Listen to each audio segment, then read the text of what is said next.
یہاں میں آپ کو چند مسئلے بیان کرتا ہوں غنی اور فقیر کے۔ غنی تو آپ نے سمجھ لیا، شرعی اصطلاح میں غنی وہ ہوتا ہے کہ جس کے پاس اپنے حوائج اصلیہ سے فارغ کوئی چیز ہو یا رقم ہو 52.5 تولے چاندی، ان 10 دنوں میں اس پر قربانی واجب ہے۔ اور فقیر وہ ہے کہ جس کے پاس اتنا پیسہ نہ ہو، 52.5 تولے چاندی کی کوئی چیز کی قیمت کی کوئی چیز یا اس کی مالیت اس کے پاس نہ ہو، اس کو فقیر کہتے ہیں۔ اب ایک آدمی غنی ہے، اس نے قربانی، اس پر قربانی واجب ہے، اس نے قربانی خرید لی، اور ایک وہ ہے جو غنی نہیں ہے لیکن وہ کہتا ہے چلو میں بھی قربانی کرتا ہوں، تو اس نے قربانی کی نیت سے جانور خرید کر لیا۔ اب ان دونوں میں متعدد فرق ہیں۔ پہلا فرق تو یہ ہے کہ اگر غنی بندہ قربانی خرید کر کے اس کو سفر پیش آ گیا، شرعی سفر پر چلا جاتا ہے، مسافر ہو جاتا ہے اور ان تینوں دنوں میں سفر پر رہتا ہے، تو اس پر قربانی فرض نہ ہوئی اور جو اس کا جانور لیا ہوا ہے وہ بچ گیا، وہ قربانی اس پر واجب نہیں ہوگی کیونکہ مسافر پر قربانی نہیں ہے۔ جیسے کہ ہم سے حجاج مسئلہ پوچھتے ہیں کہ ہم تو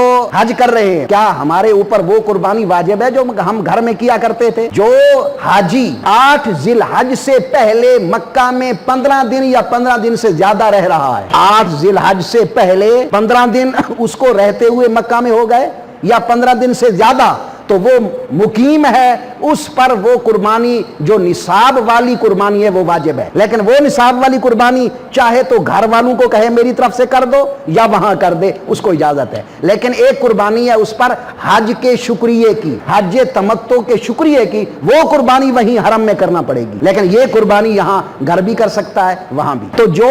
غنی ہے اس نے قربانی لی، اس کے بعد مسافر بن گیا تو وہ اس کا جانور بچ گیا، لیکن جو فقیر ہے اس نے جانور قربانی کا لیا، اب اس کے بعد اس کو سفر پیش آ گیا، مسافر بن گیا، تو وہ اس پر وہ جانور معاف نہیں ہے، قربانی اس کی کرنی پڑے گی، کیونکہ شریعت نے تو اس پر واجب کی نہیں تھی، اس نے خود اپنے اوپر واجب کر دی۔ وہ جیسے ہمارے اس میں کہتے ہیں کہ اپنے ہاتھ دی پھٹی نہ مرہم نہ پٹی، کیونکہ اس نے اپنے اوپر خود واجب کر لیا ہے، شریعت نے تو واجب نہیں کی تھی، جب اپنے اوپر خود واجب کر دیا تو اب معاف نہیں ہوگی۔ پہلا فرق یہ ہے۔ دوسرا فرق یہ ہے کہ مثلاً ایک غنی آدمی نے قربانی کا جانور خریدا اور ایک فقیر نے خریدا قربانی کا جانور، اب